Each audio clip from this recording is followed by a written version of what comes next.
munsi twari dufise igikorwa cyo gushira mu ngiro umunsi wo kurungika groupe yacu ya mbere y'abakozi bagiye gukorera mu gihugu c'Abarabu.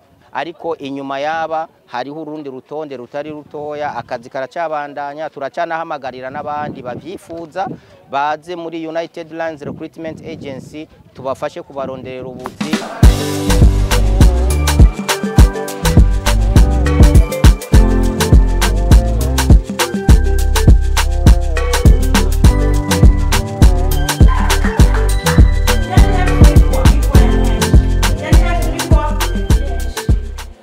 Baraduteguye, barashoboye kutwigisha ururimi rw'icyaro, hanyuma baradutegura kumenya amazina y'ibikoresho byo mu nzu biba bikenewe.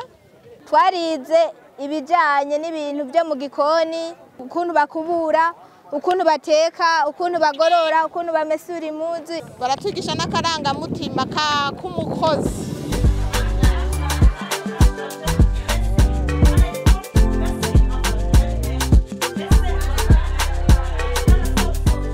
Mu minsi yahera twari dufise ubwoba, haravugwa ibihuha vyinshi kugiye muri Arabia, mu ivyo bihugu vy'Abarabu bagufata nabi, bakagukubita ukavayo udahembwe, hama ukaja no mwibarabara, ndetse hariho benshi bapfuye.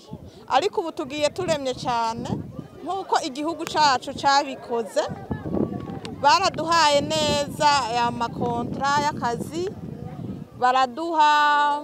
Ubu tugiye dufise icyanditse, umukozi ava ngaha azi aho agiye, azina n'umukoresha wiwe amuzi na nimero ya telefone, byose n'umushahara wiwe ava ngaho. Ni ukuvuga yuko bishitse umukobwa akagira ikibazo, aya maliste yose tuba dufise ngaha na hariya muri ambasade y'u Burundi muri Saudiya baba bazifise, urutonde bararufise. Ni ukuvuga niyo umukobwa agize ikibazo na nimero ya boss baba bayifise, bizokwihuta kugira aronke umufasha.